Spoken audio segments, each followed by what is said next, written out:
We rolling. We are rocking and rolling. Rolling like Fred Durst on a hot 2001 day. Fred Durst. Yeah, man. So we're just getting back from Eddington, another Ari Aster banger. Yeah, was not prepared for it. I expected the unexpected with that movie, and I definitely got that. I made the mistake and expected, I guess, from the one trailer I saw, kind of expected what it was going to be. I thought it was going to be a more toned down, like a more, I don't want to say realistic, because Midsommar was pretty realistic. Yeah, for the most part, yeah. But it got wild, as Ari Aster movies get. Mm-hmm. And it was fun. It was good. I liked it. Yeah, you're never really sure where he's going with it. No. He has a sort of subversion with his movies. Yeah. I mean, even with, like, Hereditary, it's kind of a story that's been told before. Demon possessing a family and all. Sure. But the way he shows it, you're like, oh, anything could happen. Yeah, and a lot did happen that I didn't think was going to happen in that movie. Absolutely. Yeah.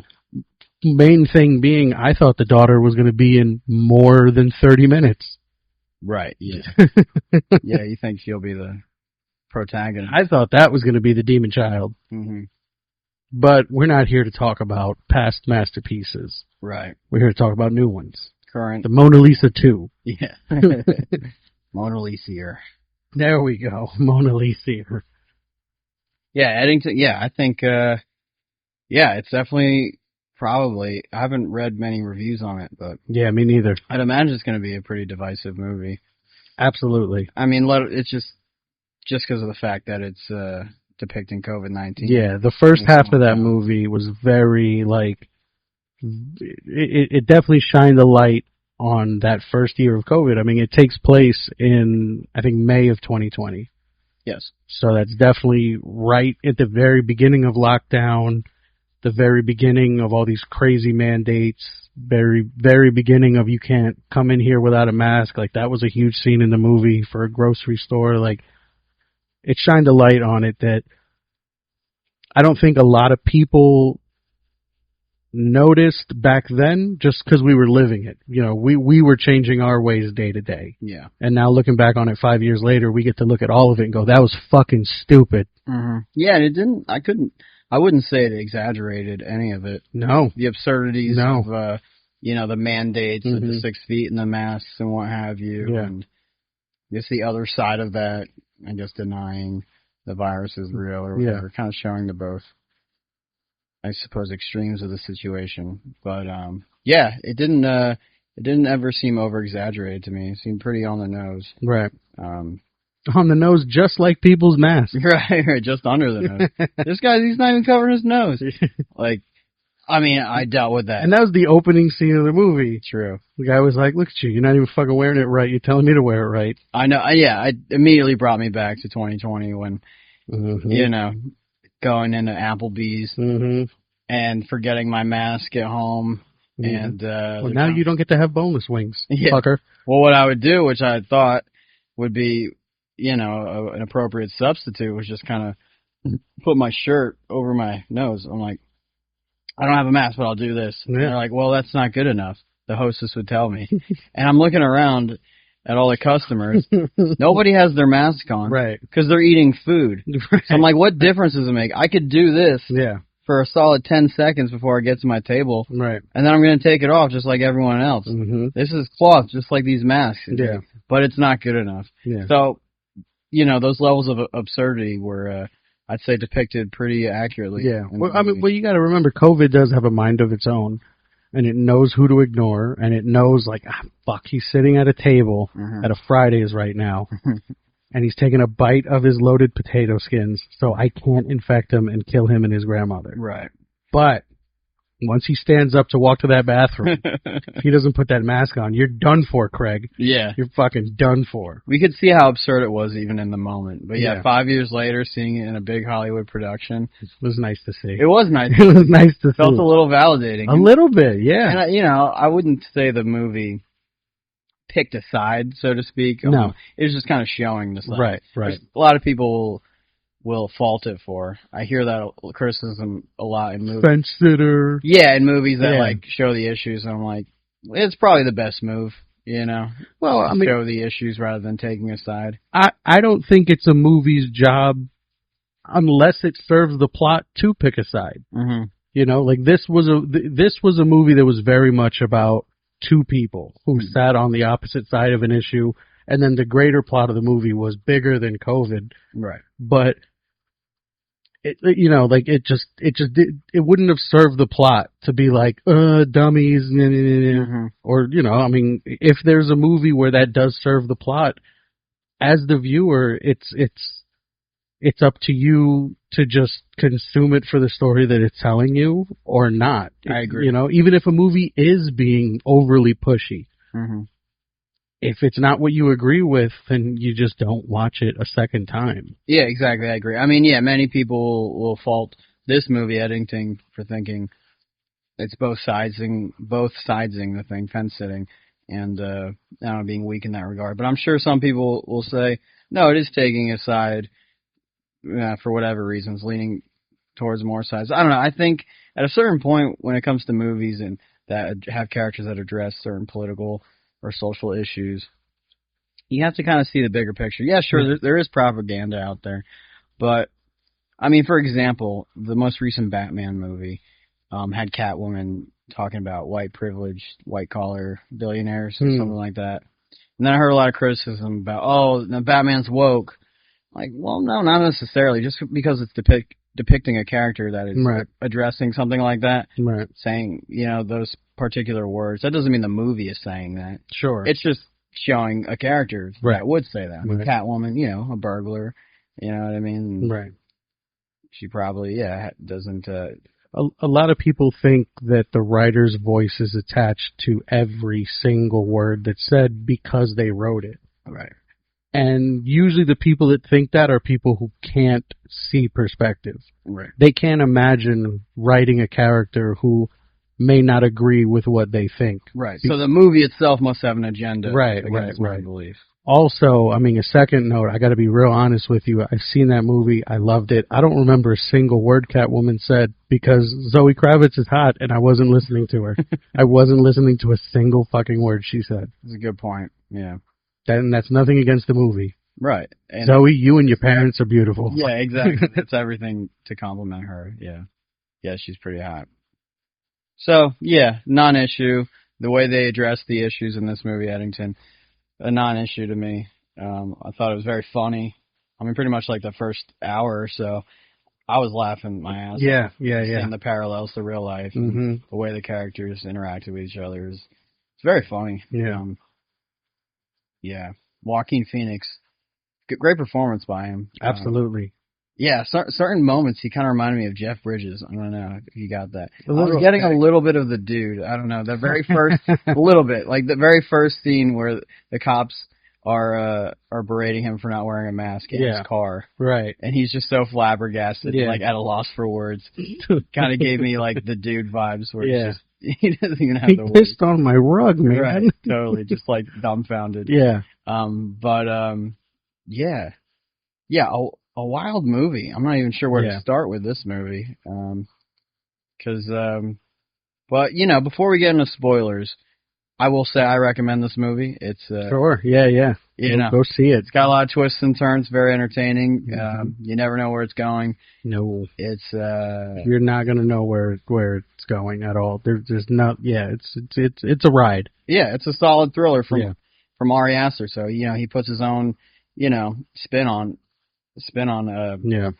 this story. Where he throws so many kind of weird subplots at you.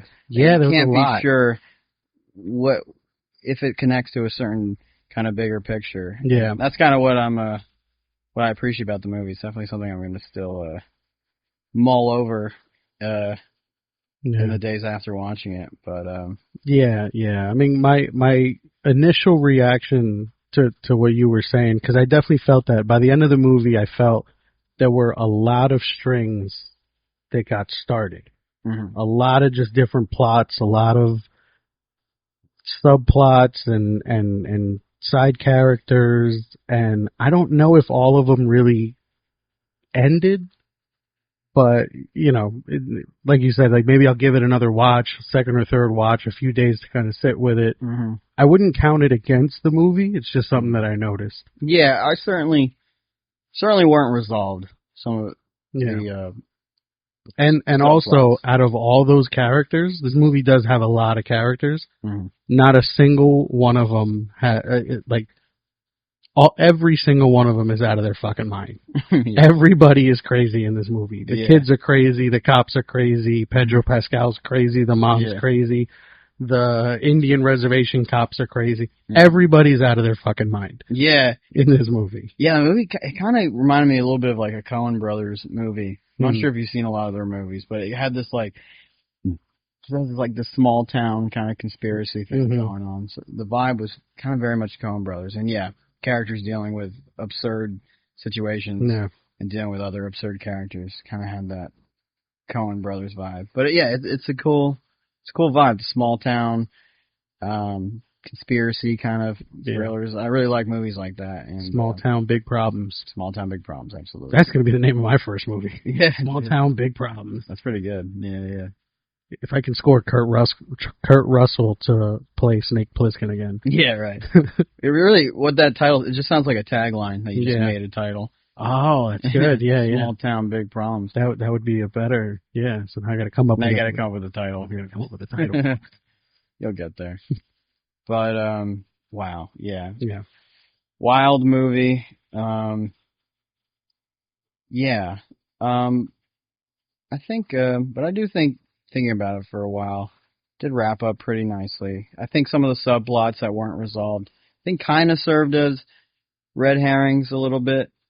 So with some of the things going on, you're thinking, okay, does it involve Emma Stone's character and her past? And, but yeah, I think they were meant as red herrings, but the theme of Emma Stone's and Austin Butler's subplots kind of fed into the whole kind of conspiracy frenzy that's going on in the movie with, their claims of being, sex trafficked as children and things like that. Yeah. I mean, the movie definitely, it shows a nice hierarchy of conspiracy. Mm-hmm. Like Austin Butler's character, the mother, Emma Stone, the three of them were all on different planes of conspiracy. Mm-hmm. Emma Stone felt like the basic one, like into it, not really, and then mom was just batshit. Mm-hmm. And then I thought batshit until Austin Butler walked in, and his whole little scene in that backyard, crazy, doing tours of crazy. Mm-hmm. I don't know, like. Yeah, I thought that was going to develop more into the story. Yeah. But, it didn't, and it took a sharp turn, and I guess we can get into spoilers now. But you have Joaquin Phoenix, the sheriff, who feels the mayor is a big old bitch. Yeah, big old bitch. He's running the town with his mandates and what have you, and he decides to run for mayor on a whim. Yeah, and there's some beef between him, thinking that his wife and Pedro were involved in somehow, so that's part of it. But throughout the movie, Joaquin, he's kind of, he's a little bit of a pushover kind of sheriff, a little bit. He's kind of. I see it. A little bit of a loser, kind of like being walked over, and kind of ignites this. Mostly by his home life, because I feel like his two deputies, like, they respect him. Sure. Yeah. Yeah, you're right. Yeah, his mother-in-law and his wife. Yeah. And some of the townspeople. Yeah. It's not getting the respect. So that ignites sort of his, his motivations. But, yeah. Then you have Pedro who's trying to get reelected, and he's involved with this corporate data AI center that they want to build on the outskirts of town. Right. And then Joaquin, his family's they're all conspiracy minded, and they're so he's dealing with all that, and the movie's going along that way, and all of a sudden Joaquin becomes a psychopathic murderer. Yeah. And you're thinking, oh, well, this just changed. I was kind of on Joaquin's side this whole time. Yeah. And now he's murdering homeless bums and. Yeah. children Yeah. and the mayor, and I'm like, oh, I don't know what's happening right anymore. It's like he killed the homeless crazy dude and then filled the gap immediately. Like, he became the new crazy because he was kind of wigged out for the rest of the movie after that point. Yeah, did not see that coming. Yeah. So after that happened, I was ready for anything. I'm starting to think maybe that old homeless guy was COVID. Or like a metaphor? Like the woo-woo message. Like, that old psychopath, he might have been COVID. Yeah, I'm not sure what to make of him at this point. Yeah, I don't know.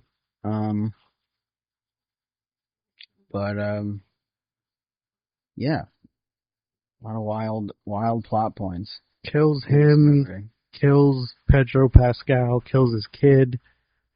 And then he tries to frame it. He tries to make it look like it's these liberal protesters that have been coming into town. He spray paints "No justice, no peace" on the wall. Yeah, I don't know. It's a lot of finger pointing all over that movie. But and then Antifa storms the town. But his motivation, when he frames it as Antifa protesters, that wasn't his entire plan, right? Because he ends up setting up Mike, I think his name was, the black officer. Yeah. He ends up setting him up.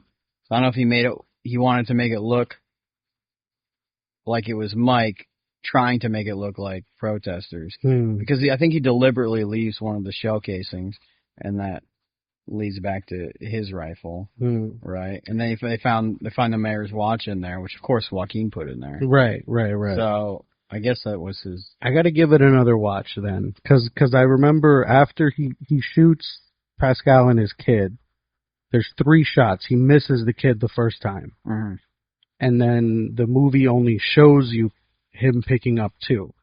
I got to watch it again to see if he deliberately leaves it. I don't think he would. Or maybe he did because he knew he was going to put the gun in the car. I don't know. I think he did because he was pretty. It is the cop's gun. It is the black cop's gun. Yeah, and you see him with his foot like mush one of the. Oh, that's what he was doing into the ground. That's what he was and doing. He picks up the other 2. Gotcha. I didn't realize that's what he was doing. He was pushing the. I wasn't sure at the time. That makes sense. Well, when I saw him clearly setting up the cop, yeah. Okay, so it must have been deliberate. At the time, I wasn't sure if he accidentally did that. That makes sense. But yeah, it was it's pretty wild. And I guess his whole entire motivation was really just to become mayor. Like yeah. And, it is an ego thing. He's disrespected by the mayor. He sort of smacks him at his party and shit. He smacks him twice. I know. He just kind of took it and walked away. He smacked him like James Franco in Spider-Man 2, where he smacks Peter at that gala. Oh, yeah. Smacks the shit out of him a few times. Yeah, and I guess, he sealed his fate at that point. And he said, I'm going to fucking murder you. You're so dead. I'm going to snipe you and your fucking cocky-ass kid. And your Vato-san. Yeah. So, so at that point, I'm like, okay, I don't know where this movie's heading. Yeah. Because I'm still thinking about Emma Stone and Austin Butler's angle and where that ties into. But then, as the movie goes on, Joaquin is being stalked and attacked by shadowy figures. Right. Which, I guess later we're supposed to be Antifa, or people posing as Antifa. But at the time, I'm like, okay, does this have to do with Emma Stone? Because I kept going back to that, but it ended up not really being part of the plot, which I'm sure was part of the point to throw you off. The more I think of it, the more I agree with your theory that those were people who purposely went to that town to make sure that this thing gets built, the data center. Yeah, amidst all this chaos. And it just happened to be during all this. But it provided an easy cloak for them. But they would have been there regardless. Right. Yeah. The movie would have been a lot shorter because they would have taken Joaquin out. Right. And just gone home. Right. Yeah. I guess they're probably some kind of. I mean, he doesn't explicitly say this, but they're probably some kind of like black ops, like mercenary unit hired by this new data corporation, this new AI data corporation. Yeah. Sent to protect their assets, and Joaquin would be a threat to that. Yeah. given his political bent, I suppose. But then they didn't even really, like, we knew that Joaquin's character was logical with COVID, but they didn't really show us much more about what he thinks and feels. Yeah. Like, we didn't really get what he felt or what he would have done as mayor with that data center. True. We didn't, damn, there was something else I was thinking of. Like, just something in the movie that he just doesn't address. So, like, we don't know what he thinks or feels about that. Yeah, I don't know. No, you're right. Yeah, he's clearly anti-mask. No. You know, and you kind of just take it as like, you know, he's kind of a, you know, Well, he's seasoned, older kind of sheriff. He's also an asthmatic, so he's like, I don't want to wear this fucking thing. That's part of it too. Yeah. Yeah. So like, So it's pretty gnarly at the end of the movie when he catches it, mm-hmm. and he's running through the streets like huffing and puffing, his inhalers out. Yeah. I thought he was gonna die. I'm like, are they gonna fucking kill him like this? Uh-huh. Yeah, I was ready to be pissed. When he busts out of that gun store with that fucking minigun, I was like, this movie's fucking wild, dude. Rambo coming out with a box of bullets. Yeah, dude. I'm like, this is fucking epic. I loved it, man. I love movies where I just don't know where anything is going. This movie, it does a good job that it makes you think with every scene more than face value, so that when the crazy kicks off in the next scene, you're not ready because you're still thinking about the last one. Exactly. You're still thinking about, like, what the fuck did he mean by that? Mm-hmm. And then the next scene, you don't realize that it's Joaquin Phoenix walking out of a gun store with a minigun. Like, it purposely leaves you behind. So you're like, whoa, when you catch up. Right. For 2 hours. It was Absolutely. fun. Yeah. It was great. Really fun. It was really fun. You know, and I'm still hung up on a couple things, and I guess that's just the beauty of the way the movie was made, but there's still some things I don't get. Still, like, the Emma Stone, Austin Butler subplot. Was that just the red herring, or is it sort of... I mean, it certainly contributes to the theme of the movie of, like, conspiracies and whatnot, and, like... but their story seems to be legit within the universe of the movie. Yeah. And then you have the mother-in-law, who's also very conspiracy-minded and frenzied. The complete switch-up of the mom. Right, so now she's like... I don't get that. Now she's the handler of Joaquin, who's the mayor, I guess. Right. Technically, she's like his handler. Cause he's, you know, a vegetable, basically. He gets stabbed in the top of the head. Yeah. So, like... He gets fucked up. Yeah. So I don't know if the switch-up of the mother... I'm not sure if it was something to where it was a front, the way she was acting throughout the whole movie, or if she herself is being manipulated by this new, you know, data center and its constituents. Like if she was like easily swayed or something, so now she's for it, but for her own agendas. Yeah, I suppose. I have to watch it again, I think, and mull it over. And then she's fucking the home nurse. Mm-hmm. The young dude who's like... It was so weird. I forgot about that. They're all in the same bed. What the fuck? I don't know what's going on. God. The movie... Yeah. All of this dude's movies' endings are just fucking weird. Giving me more questions than answers. Yeah, it's just like weird. I don't know if I'm missing something. Right. But I don't know. I think it's just something you have to also mull over. Just because Pedro Pascal's character died and Joaquin's character was running, after he becomes a vegetable, you don't have to vote for him. Right. How did he win? I guess there was nobody else. That town voted a vegetable to be mayor. Well, I guess in that moment, it's like, so, assuming it is Black Ops mercenaries posing as Antifa, and now, through the public eye, it's Antifa that's responsible, and he was somebody who fought against that. Now he's like a hero. Now they see him as a hero. Right, but then take him to a Yankee game. Don't make him the mayor. Yeah. Well, I mean, we had Joe Biden for 4 years, so it's kind of, you know, comparable. That's different, Phil. This is the real world. Yeah, we do crazy shit like that out here. We don't do it in movies. Right. It's a good point. Yeah. Might be outing myself with that Joe Biden joke. But I was gonna say, you know what I mean? The movie, yeah, it depicts these culture wars, Mm-hmm. you know, and yeah, I gotta admit, during the movie, I found myself on a little bit on one side of it. I'm not gonna say which one. You could use context clues, but I'll say I'll it. let the audience decide. Go Joker. Go Joker, yeah, dude. Go Joker. Yeah. Yeah. But you know, but I think at the end of the day, it was kind of a show. There's such culture clash and such a divide. Yeah. That it's kind of distracting people from the bigger picture, which is that's true. The corporations are they're always going to win. They're moving in. They want your data. They're making the frogs gay. Right. You keep all this infighting going on. Nobody's seeing what's going on with this corporation. Yeah, so I guess exactly. it's supposed to. That's kind of the point of the movie. But fuck yeah, it's definitely a provocative movie. Yeah, I appreciated it. You know, going down. I mean, I can't think of any other movie being able to depict the events of 2020 like better than because it. I don't think any movie has yet. No, not. I think there was like a movie like during COVID that they made. It was probably in bad taste, but they jumped on that quick. Yeah, they did. But yeah, to depict it like this, no. I think only Ari Aster could do that. Yeah. And the sort of brazen. Oh, well, there was that one really, really bad preachy movie that Adam McKay did with Leo DiCaprio, Don't Look Up. Mm-hmm.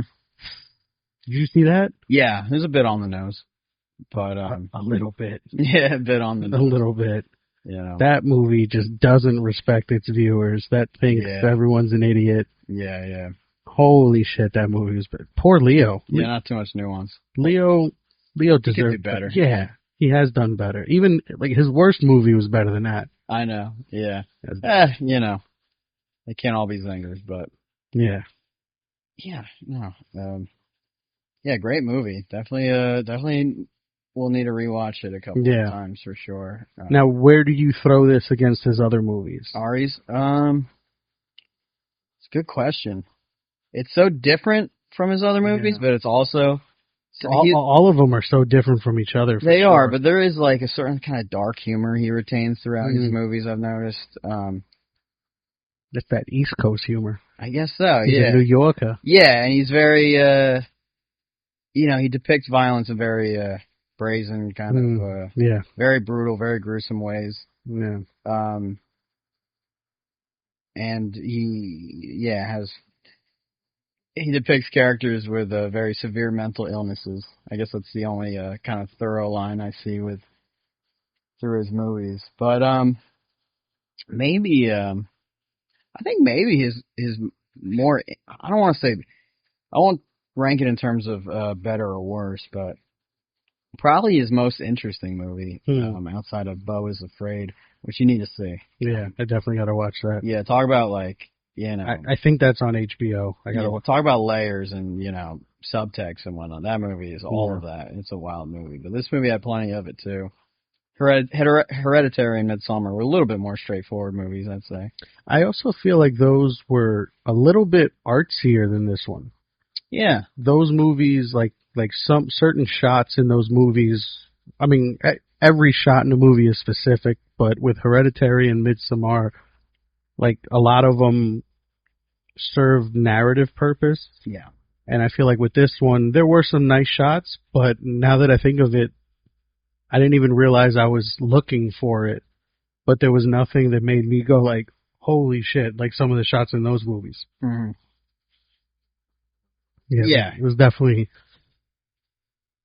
the other ones are more artsy for what it's worth. Yeah. Doesn't take away from this one. Yeah, I think this one is a little bit more plot than a little more layered plot than his other movies, which is cool. Yeah, he's definitely evolving, and I think he is probably the most interesting filmmaker, new filmmaker that's come out in the past 10 or so years. He could drop his name on anything. I'm like, oh, what is this going to be? He's very provocative and very. Interesting enough, I saw something the other day. Sony offered him Morbius. When that piece of shit came out, I just read the other day they offered it to him. It's so weird. Thank God he passed. I mean, I guess they saw his first few movies, because that movie came out after Midsommar, before Beau is Afraid. So with those two being his first two movies, there's horror, there's thriller. That movie is supposed to toe that line. So I guess they were like, oh, let's get this guy who knows what he's doing to clean up our piece of shit script. Yeah, I mean... Thank God that, I mean, if he read it or not, declined. I mean, I hope he never, you know, I don't want to sound pretentious, but, like, I hope he never, like, stoops that low as far as, like, movie making. Right. Because he's an auteur. I mean, he writes the movies as well as directs them. They come from his... Yeah. Like, he's an original storyteller. If he's gonna do a gimmicky movie like that, I hope it's something that at least he likes, and at the very least that he'll write it. Right. You know, like, you know, let's say he grew up being the biggest Morbius fan in the world, and he said, yeah, but I gotta write it. It probably would have been a trillion times better. True. Yeah. But, like, don't just take a gimmicky movie for the paycheck. But, yeah, it's cool. Like, I mean... Was he Paul W.S. Anderson? Right. Hey, man, you know. Resident Evil Extinction was pretty dope. You didn't like the 5th Resident Evil? All starring his wife? Yeah. What? She's fucking hot. She is. Good for her. Lilu Multipass. Yeah, but I mean, you can kind of surface level look at Ari Aster's filmography and kind of think, yeah, he's kind of like a horror guy. But like, if you really look into it, I mean, Hereditary, for sure, straight up horror. Yeah. Midsommar, yeah, but like a little more kind of drama. Yeah, that kind of like half and half. Like it definitely felt like a horror movie, but like a subgenre of horror. Yeah, I don't even know what I would call it. Well, you know, you have like the occult, these cultists that are doing, you know, aberrant things, you know, culty things, very culty. You know, some things pretty. The old people jumping off the cliff. Yeah, the shit in the food, the dancing. Yeah. But not horror in the sense that there's jump scares. Jump scares are like literal like demons and things like that. So like it's a little more drama, a little more complicated than just a horror movie. Right. Then Beau is Afraid, which you haven't seen, but like that movie's like comedy, drama, surrealist. You know, little bit of elements of horror here and there, but like now with this movie, Eddington, I'm like, okay, he's just evolving. My man just writes stories. He just writes stories. Cool. And you never know where it's gonna go. You know. Yeah.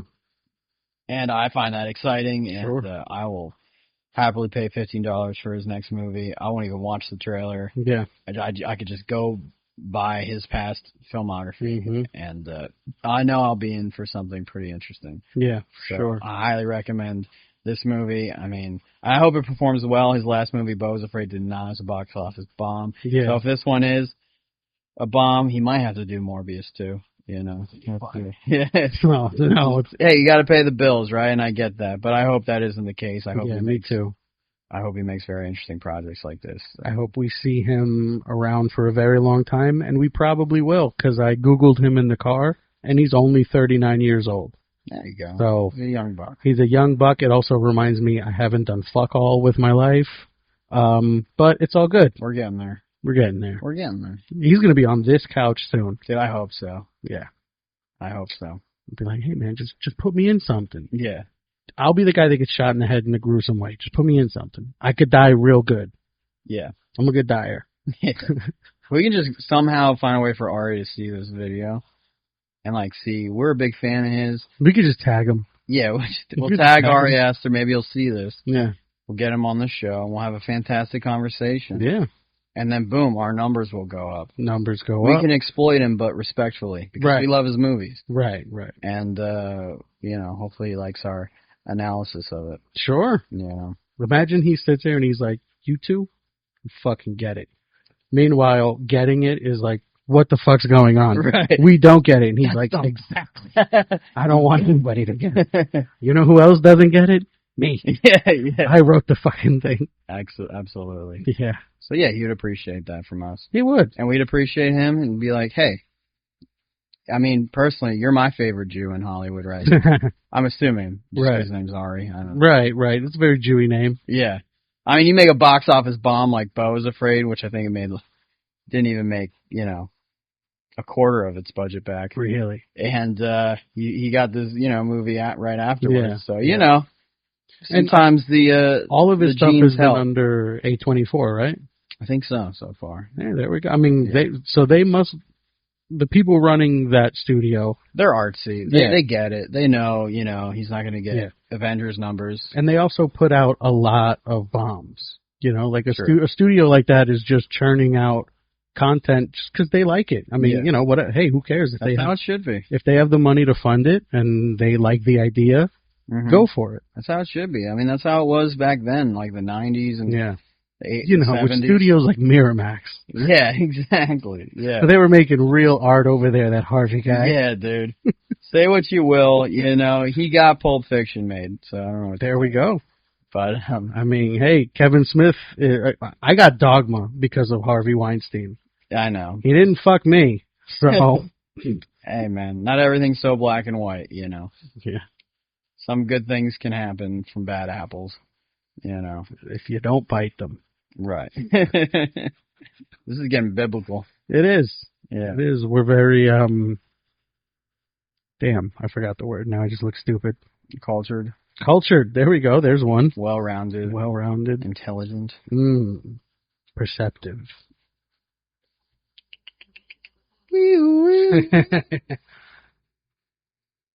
Yeah. I think A24 also greenlit the monkey. Yeah, so I guess no, that was Neon. Nia, oh, okay, good. I was about to say we're gonna have to re-record the last 10 minutes of this. No, they're rivals though. Gotcha. They're rivals in like the kind of weird, obscure, slow burn Yeah. horror/drama movies. Both of them, we can agree, I think, collectively buried Blumhouse, though. Yeah, I think so. I think it's safe to say. I think so. I mean, they make popcorn flicks, Blumhouse, and that's okay.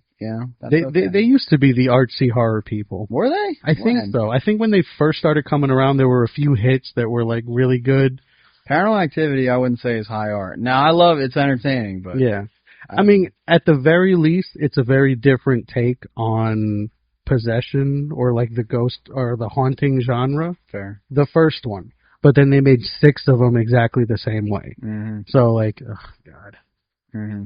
How many times is the closet door going to close? How many times is the sheet going to come off the wife and somebody's going to get an ankle pulled? Mm-hmm. You know.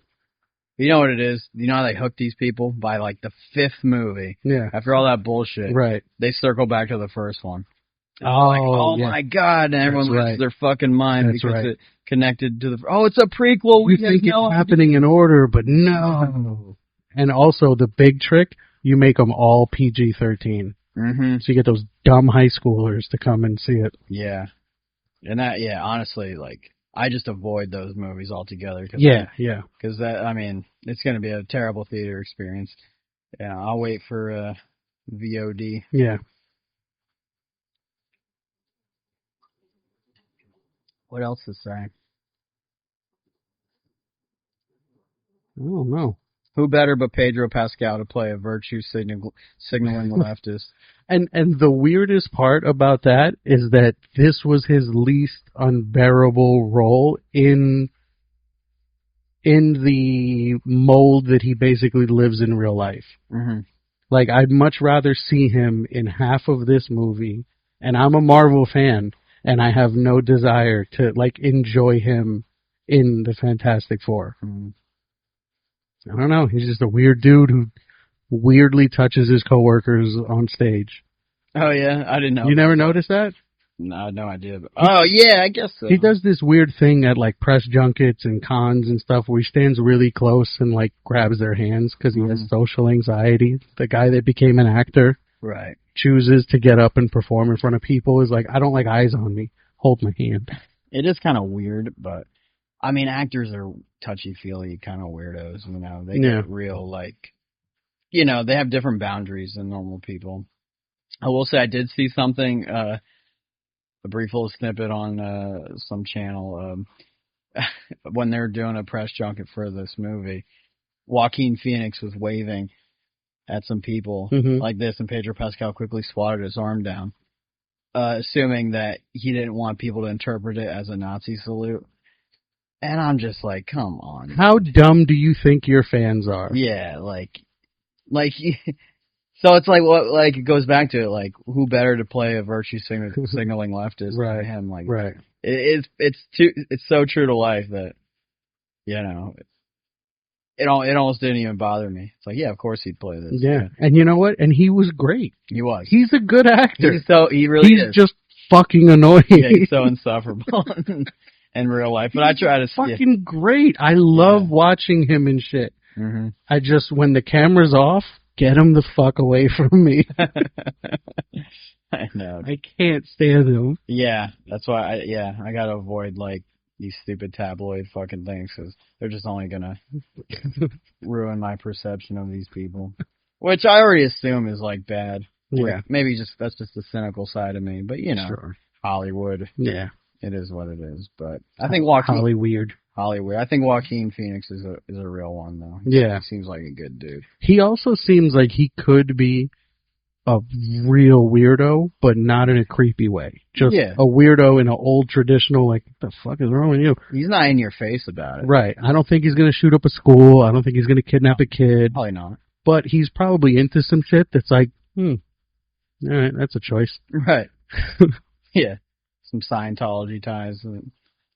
Hey, man, they are shaping up to be the right religion at this point. In the world right now, every religion sucks except the people who believe Star Wars is real. Good for them. Good for them. Tom Cruise is cool. Mission Impossible was great. God bless. Scientology's it. Down with Xenu. Down with Xenu. That's what I'm saying. You know, Xenu sounds like... Never mind. We don't gotta get into that. I mean, we could. I don't know. I mean, do we want this channel to grow? That's true. That's true. We need some rage clicks. Yeah. I mean, at this point, you know... Xenu rhymes with Netanyahu. Yeah, you should. Net and Xenu. Xenu. That's a good one. Wow. That sounds like you could tweet it and you wouldn't get flagged because it's too separated from Netanyahu. Mm-hmm. So, like, they're not going to come for you for criticizing Israel. Right. Because Net and Xenu, it's through the filters. I'm going to try it. You know what I say? Bring it on. Bring it on, because you know what? We don't care anymore. Matt and I, we don't care anymore. We're not going to sacrifice, you know, the truth for our art. Right. You know what I mean? We're going to tell it like it is. Yeah. Okay? And you know what? This wasn't on purpose, but, like, you know what this fucking means? This means fuck off. I'm going to do what I want. Exactly. That's it. There I'm going to tell my government to shove it, and I'm going to make fun of their friends. Mm-hmm. That's it. And I'm going to say what I want. Fuck you, I won't do what you tell me. That's right. Even though Tom Morello sucks. Yeah. He's a whole white guilt thing that was going on with Rage. But, you know, it's more like Rage on behalf of the machine at this point. Right. You know? Rage for the machine. Yeah, but, you know. Fuck it, dude. Preach. We'll say what we want. You could tell these days who grew up listening to Rage Against the Machine and who had an older brother who listened to it. Mm-hmm. So it's like, I heard it through the walls, or like, did I listen to it? Because, like, I mean, I'm no crazy fucking radical anything, but I heard what they were saying, and I was like, I think I get it. These people suck. It's a pretty simple message. Yeah, you know, I think we could all get behind that. Rage used to be so rad. Yeah, so, you know, don't sell out. Yeah, you know? That's it. It's so easy not to sell out. Yeah. But if any brands want to hit us up, right, put us in a studio. I'll steal your fucking. I'll watch whatever. Help, you know? Yeah. Yeah. I'll watch. I'll talk about whatever movie you need me to talk about. Yeah. What's like a really bad virtue signaling movie? Barbie. Our first episode in the new studio, brought to you by BetterHelp. We're discussing Barbie. Yeah. And why it's fucking great. That's right. And you know, the patriarchy. Who needs it? Give me money. Exactly. We love Jews. Most of them. I'll wear a pink yarmulke for that Barbie episode. I will wear a pink yarmulke. Now we should just watch Barbie for the fuck of it. Now we should just do Barbie. We're Jew-loving male feminists, and that's okay. It's better than okay. It's the right way. It's the only way. And I'm telling you it's the right way. And I'm not going to let you have an opinion otherwise. That's right. This has been rad. I'll see you guys in heaven. Kennedy, I'm coming to see you. He was the last real one. Save a spot for me on the golf course, Jack. Yeah. We know you were trying to do the real thing because they blew your fucking head off. Right. That shit popped like a pimple. Yeah, Trump just got his ear, you know. Yeah. So, what does that tell you?